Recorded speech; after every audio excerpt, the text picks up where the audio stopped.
type of natural disaster or man-made disaster is a psychological event to somebody. Another important impact is the emotional impact of a disaster. The best predictor of how people will deal with a crisis is what their functional level was before the crisis. This kind of work is hypnotic, but it is incredibly engaging. You need to take care of yourself. That's the #1 rule. Take care of yourself and your buddy after a disaster. It's a normal response to an abnormal situation.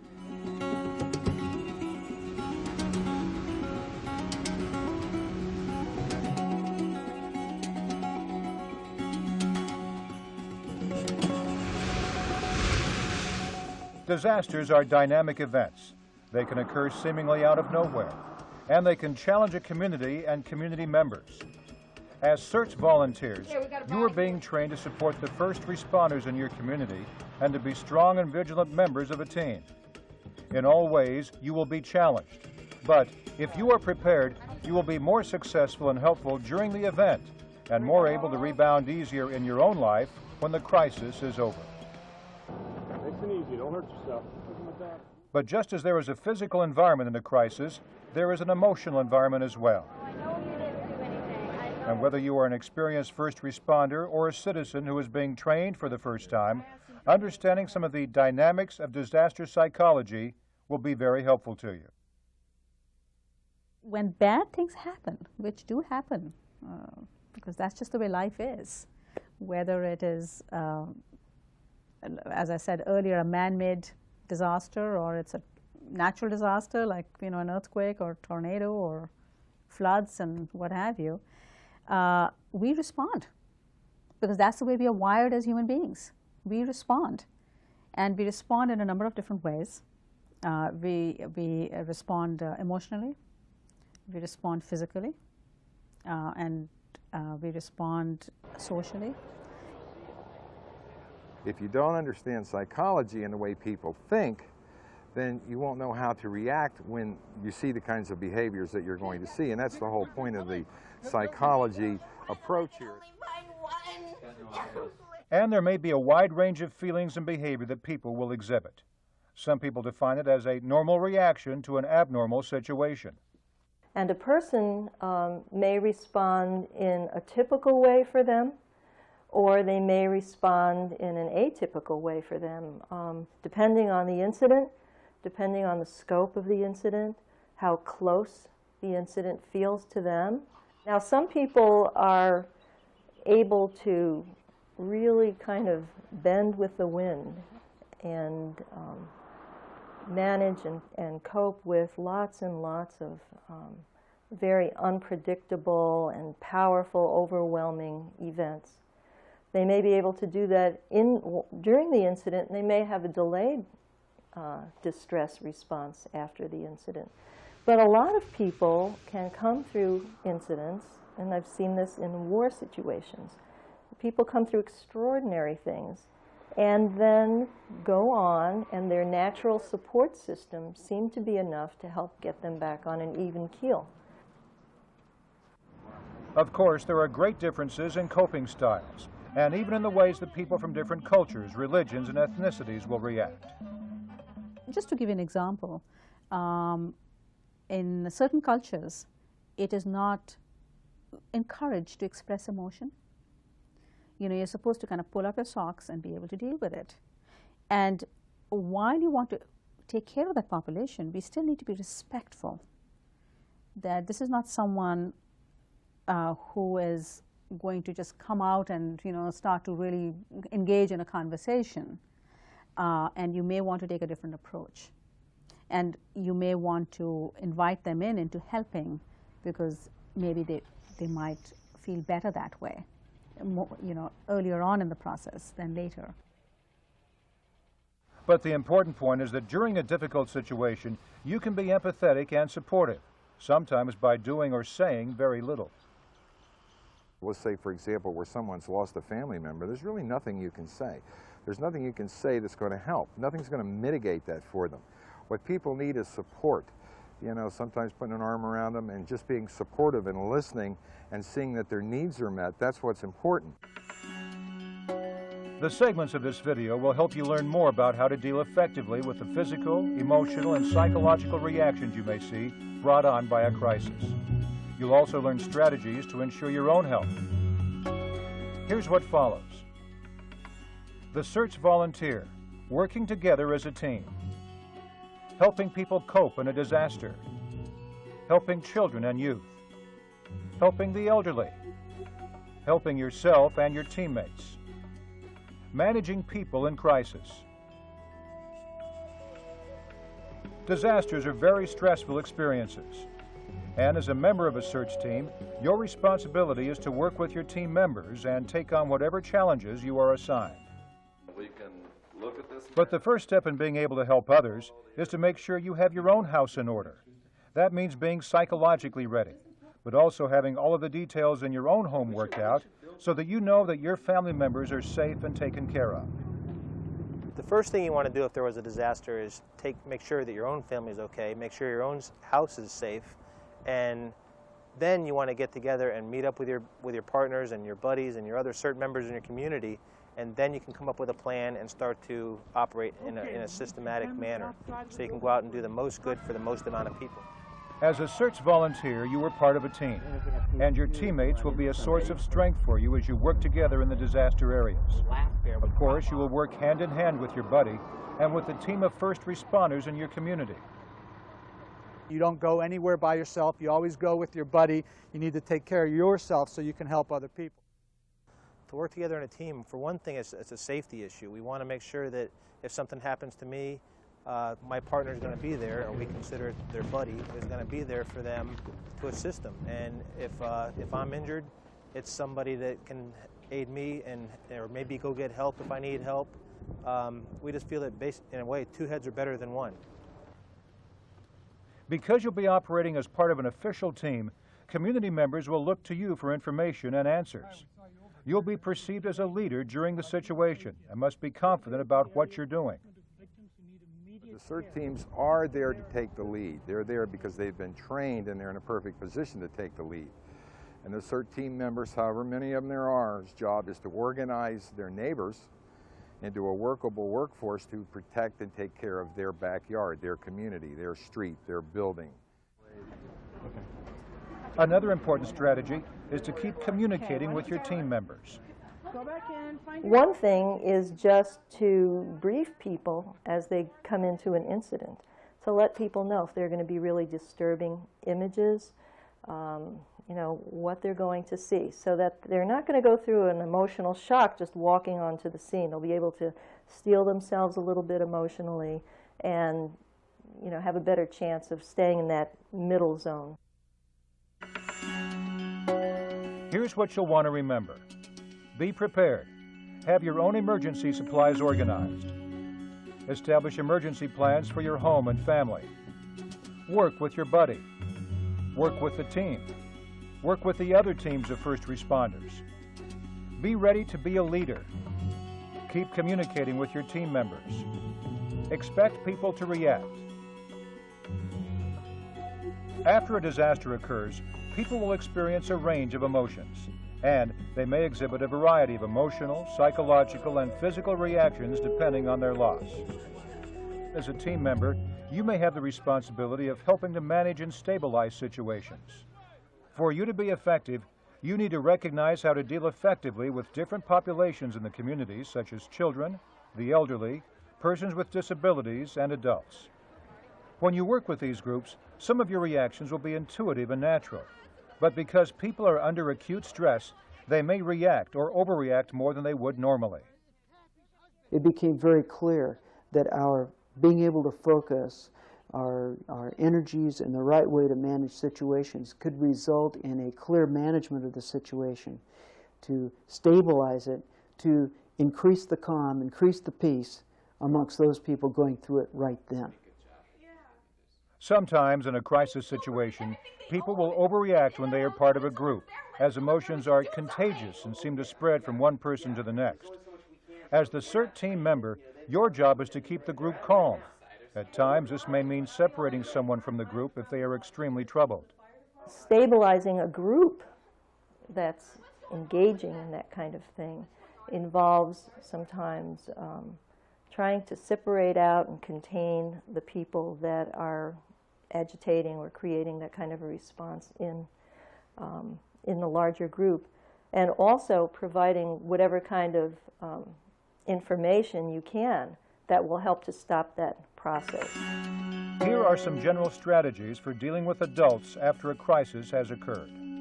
Listen to them, support them, reassure them, comfort them, distract them from the situation, encourage them to breathe, encourage them to walk around and walk with them, keep groups calm, give them accurate information about what's happening and will happen, try to find out answers to their questions, encourage them to follow instructions of first responders and law enforcement personnel, involve them in helping others, stay calm yourself. During and after a disaster, everyone is stressed and feels unsettled. But for children, being involved in a disaster can be frightening and confusing. Just like adults, children too are affected by disasters in a number of different ways. But we forget that children are not miniature adults, and so they are affected socially, they are affected emotionally, and it can also impact their cognitive abilities. Of course, children will react differently to a crisis depending on their age. And so when we work with kids who have faced a disaster or an act of terror, we really need to be mindful of what the age of the child is. And so our approach to how we work with them or how we talk to them about what might have happened really would be impacted by that. Younger children have fewer emotional defenses and less cognitive ability to deal with the crisis situation. Young children can confuse reality and fantasy, and they can be very fearful. Children are terrified by these things just like adults are, and they don't have the understanding that adults have in an event. Children don't understand, for example, that a hurricane has gone by and that another one's not right behind it. We make the assumption that they believe that, but they don't know that. They don't understand that concept. I think the other thing is young children really sometimes blame themselves. You know, they indulge in what we call magical thinking. And to answer these questions, sometimes they start to think that, you know, if I had just picked up my clothes this morning, maybe this wouldn't have happened. And it is amazing, it is really amazing, because kids have such imaginations that they're trying to make sense of this all. And that they somehow think that they had something to do with it. And I think if you hear that, as a grown-up, you're going to say, no, honey, I mean, no, not at all. And you can just imagine how comforting that may be for the child to think it is not something they have done. But even though we may want to protect children, it is still a good practice to be as honest with them as we can. Very important to be upfront to children and older people and let them know what's going on. And experience has shown that if you are very direct with children and the elderly and tell them exactly what's going on and what's happened, they tend to react very well to that. It's intuitive that we want to take care of our little ones. And so sometimes we don't want them to see bad things, we don't want them to hear bad things, but they are. And so for us to say, don't worry about it, really is doing a disservice to the child, because you're shutting that door of dialogue. And then the child is left with these feelings that the grown-up has kind of given the message, don't talk about it. And so it's really important for us to acknowledge what has happened in a very simple, age-appropriate, developmentally in line with where the child is. Ask the child, what's your sense what happened? Because that will give you an indication. If the child says something, a lot of roofs got blown up, we don't have to give a more sophisticated explanation. So that gives you a kind of a bar of where the child is, and you kind of either raise it or lower it depending on what the response is. So volunteers should try to talk to children about their feelings, just as they would with adults. Take a little time to say, how are you feeling and how are you doing? You're opening a dialogue. Now, some people walk through that door and others don't. But at the same time, you know, we need to be available. We need to be somewhat reassuring.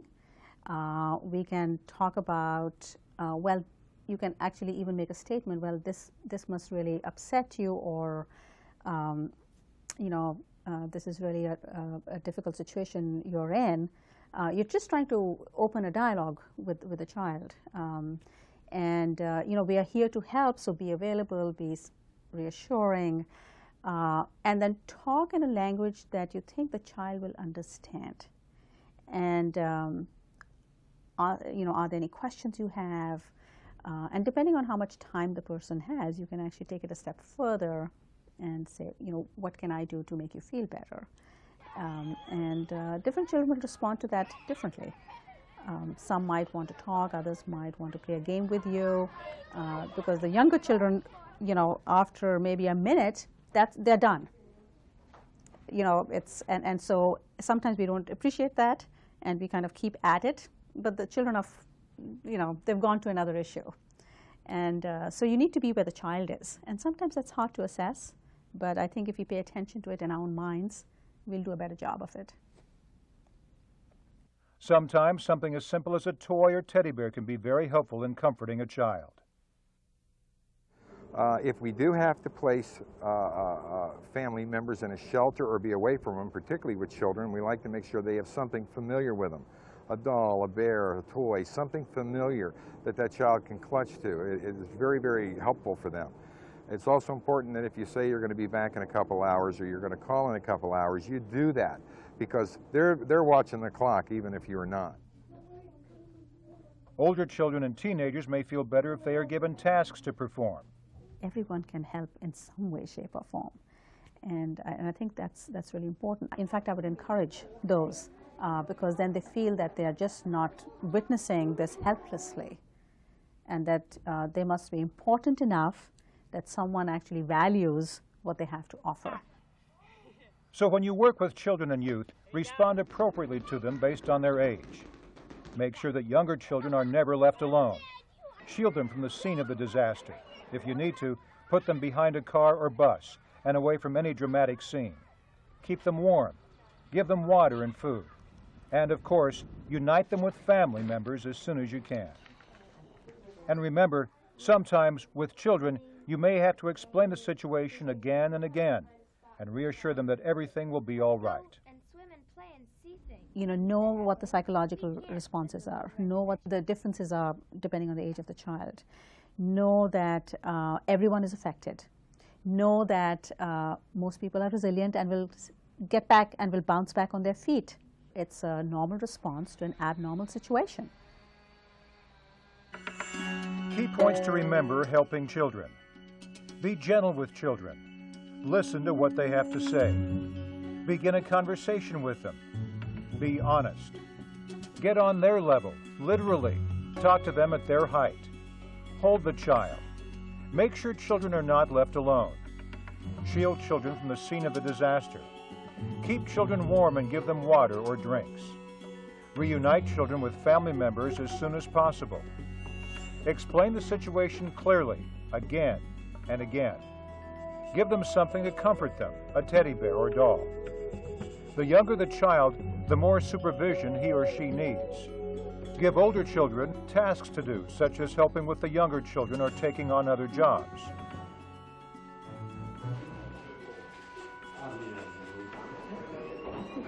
Today, more and more Americans are living longer and living independently in their communities. And within the elderly population, there is great diversity. If someone is cognitively intact, not demented, high functioning, they're going to react the same way that a younger person may react. Those people are attentive to the news, they've paid attention, they've thought about what they're going to do. They will have disaster emergency kits and phone numbers and things like that prepared just as a younger person would. And some people and some studies show that the elderly are in fact more resilient in the time of a disaster because they have experienced problems in the past. But although elderly people may be resilient, they may still need some special assistance during an emergency. Oftentimes, you may need to help them with their physical needs. Sometimes people get along fine on their own, but they move more slowly, and they may have difficulty with going quickly. Also, they may be hearing impaired and may have trouble hearing what people are saying to them. So it may be necessary for emergency workers to speak loudly, for example, more loudly than usual. Or visual impairment may also be a problem. People may have a reduced visual capacity, and that may also really impair their ability to respond to instructions. Some elderly people may also experience cognitive problems.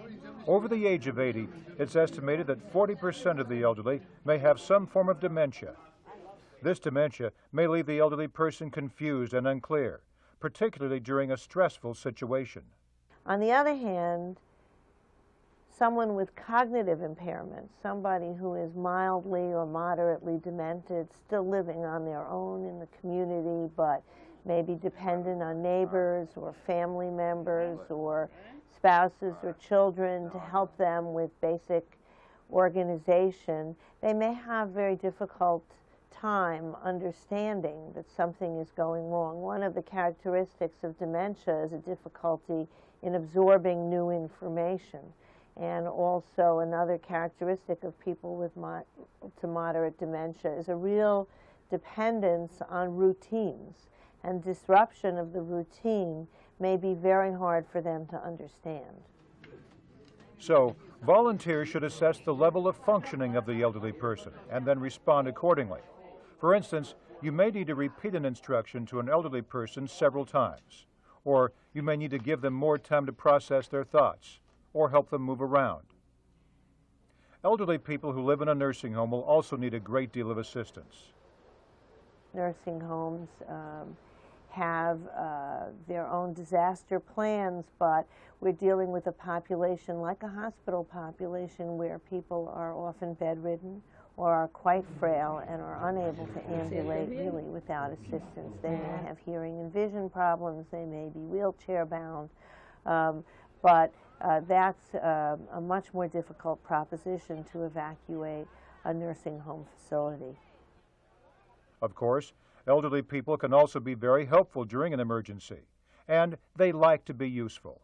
They're a great resource for us. We don't use them very often, and they want to help, they want to participate, and they should be allowed to the extent that they can. They feel useful. We all want to feel useful, and too often older people are a great resource that's just not used. CERT's workers can benefit from having a checklist when working with the elderly. I think it would be a great idea for the volunteers to have a short checklist to go through when they're evacuating an older person. Do you have a hearing aid? Do you have eyeglasses? Do you use a cane or a walker sometimes? Do you have dentures? Where are your medications? Can we take your medications with us? Do you have an address book or a list of emergency contacts so we can take that with us? Those things would be most useful, and that's a short list, could be gone through very quickly, and that would help both the older person being evacuated and the volunteer make sure that they've covered everything they need to. Key points to remember. There is a great diversity among elderly people. Help elderly people walk or get around. Remember, they may have hearing or visual problems. Encourage elderly people to leave their home if necessary. Be aware some elderly may be confused or disoriented. Repeat instructions several times if necessary. Give extra and kind attention. Give them tasks that they can handle. Make them partners in your efforts. It's clear that when people are victims of a disaster, they will react. And even though you are part of the helping team, you can still be strongly affected by the experience. Volunteers themselves are having the same responses. You know, they are not any different from the people who are directly affected by what's happened. And so I think it is important to be in tune with yourself as well. And we don't allow ourselves to have the same feelings. And so there's a lot of burnout amongst people who are the helpers, if you will. While we are helping everyone else, we need to help the helpers. A person who is new to emergency work suddenly can find themselves in a position of being overwhelmed by the intensity of it. They themselves may be either overreacting or underreacting. But later on, even if they're functioning well at the time, they may later discover that they're having delayed reactions to it. Everybody can get into situations that can create that kind of delayed reaction. And anybody who says that that's not true simply hasn't lived long enough yet. They'll get there eventually, particularly doing emergency work. Oftentimes, people don't pace themselves and keep working and working because there is so much to do and they want to help. We do know that that people rushing in to help others in times of a disaster will work till they drop. And it's not uncommon to see workers work 12, 14 hours straight without any break. And so it's incumbent upon somebody who's in charge to make sure that the people working stop, rest, get hydrated with some fluids, get something to eat, get some rest, or you burn them out. Once they're burned out, they could take 3 days to recover from it. So you've got psychological and physical stress all working at the same time. We all learn to try to pace ourselves and to try to give ourselves a proper break. When we check ourselves and we check our buddies and we see that, you know, we're under a lot of stress and things are getting a little bit out of control, that might be the time to say, we need a break. Because working in a disaster environment can be compelling, sometimes it is difficult for volunteers to leave the situation. And people get very attached to incidents, and it's really hard sometimes to know yourself that you need a break. Sometimes it takes somebody from the outside, or a buddy, or a team leader, to recognize that it's time to stop, to talk, to eat something, to drink something, and rotate somebody else into those kinds of activities. And it is also important to the success of the team that volunteers understand the stresses they are experiencing so that their teams can remain unified and effective. CERT teams have to be fully aware of all the gambit of psychological responses to events. Otherwise, their teams won't hold together.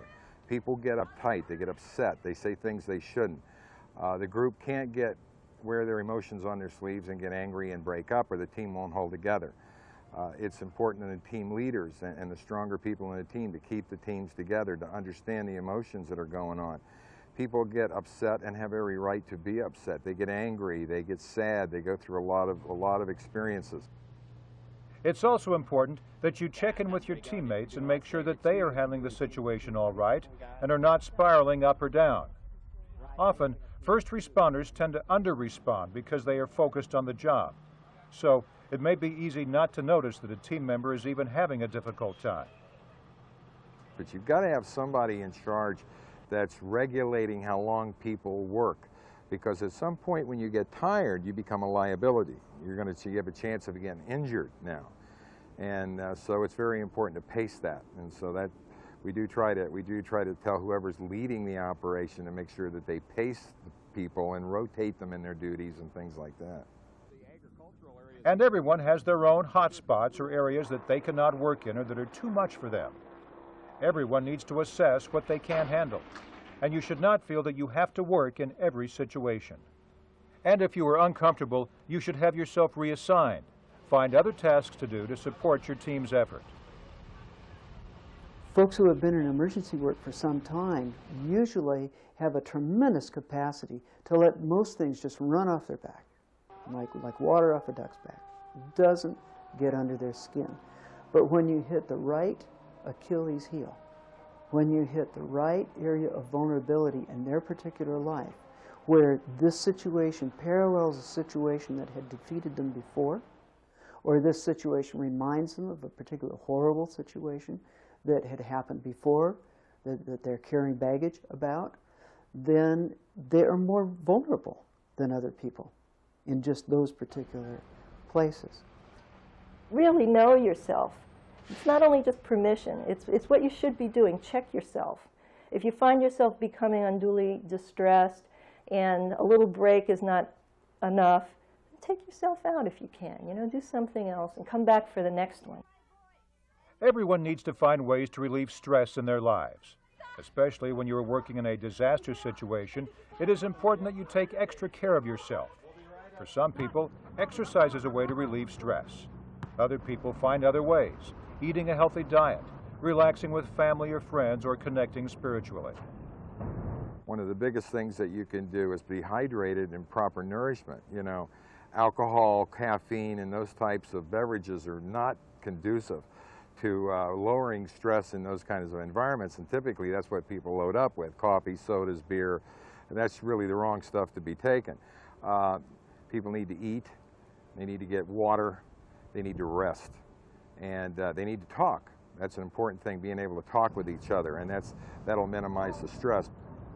Talking or debriefing with other volunteers is also important to your health. You need time to talk about your experience and what went on during recovery operations with others who were involved.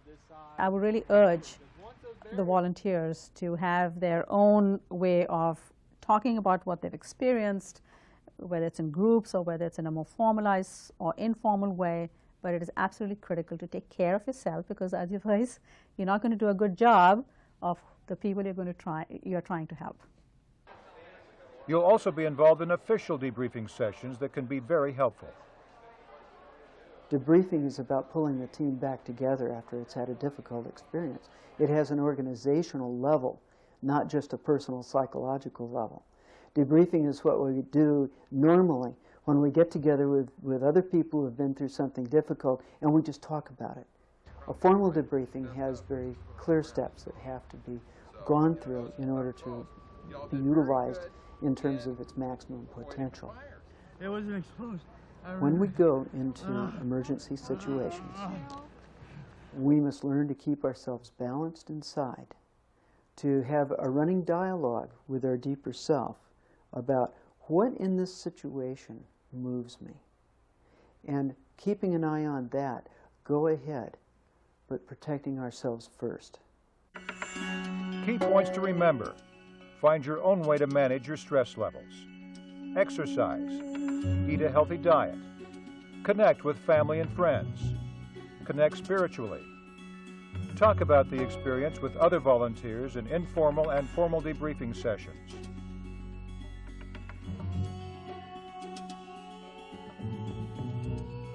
Experts now recognize that some people will need assistance during a crisis. Their normal response to this abnormal situation may be exaggerated.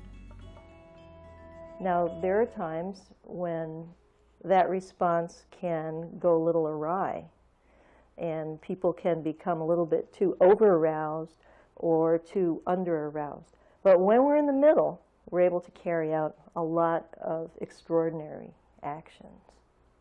In other segments of this video, you were introduced to some basic strategies for helping people cope after the disaster. Now you'll learn some strategies to help people who are exhibiting acute stress reactions during a crisis. We're stabilizing the individual to cope with the situation here and now.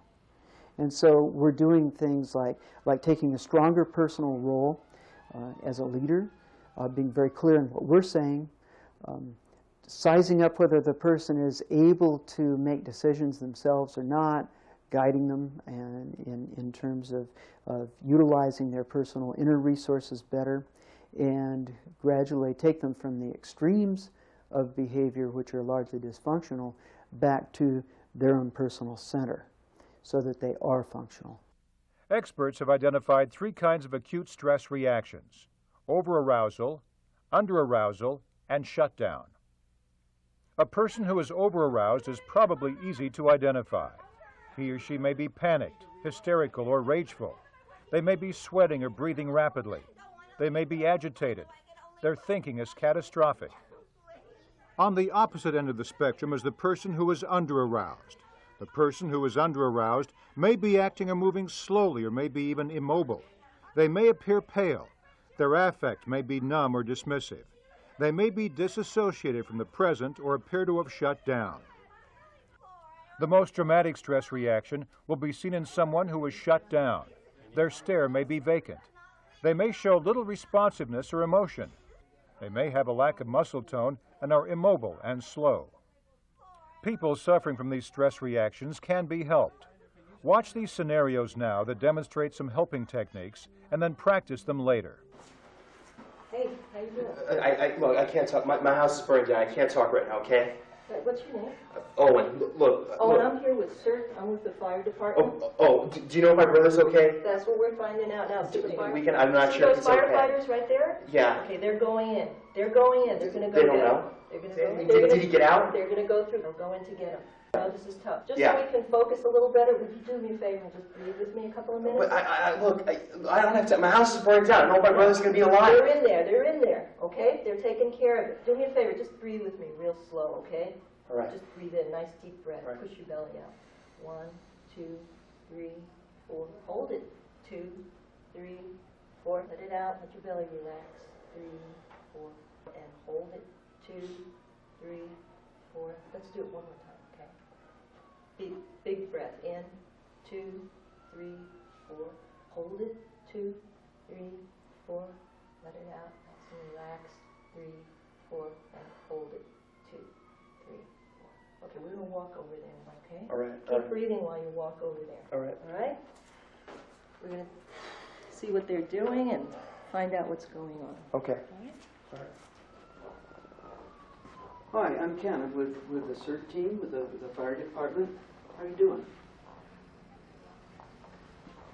What's your name? Trevor. Where do you live, Trevor? I live in that house. Where the fire is? Yeah. What's going on? Can you tell me what's going on? Smoke and I saw fire and I don't know really what's going on right now. Okay, Trevor, would you like to find out a little bit more about what's going on? Sure. Take a deep breath. Like that. Take a breath. Another one. Yeah, do another one. Good. That's good. Okay, listen. Let's stand up there, okay? Stand up. There you go. We're going to walk over and see what's going on, all right? Can you come with me? Yeah, I can come. All righty. Let's take another breath. Okay, good. Come on, let's walk this way. All right, come on. Hi. How are you? How you doing? I'm Joanne from the fire department, the CERT team. What's your name? Okay. Do you think that you're hurt? Do you think you can get up and walk out with me? I want you to take a few quick breaths, okay? Just so that you can tell me what's going on, okay? Ready? Breathe a few breaths with me, okay? I'm going to take a few kind of quick breaths to sort of get you going, all right? Ready? Breathe in, out, in, out, in, out, in, out. Good. Can you shake your hands out? Can you shake your feet for me? Can you stand up at all? Okay. Tell me where you're hurt now. Okay, you know what? We've got a team of people that are coming through, and they'll help to take you out, okay? We'll help to carry you out so you can get some help, all right? I want you to keep on breathing, okay? I'm going to move on so that I can see if there are other people in the other room, all right? But you remember that there's a group of people coming behind me, and I'm going to make a mark here on a tag that lets them know that you should go out as one of the first people, okay? All right, keep on breathing now. They're coming right behind me, all right?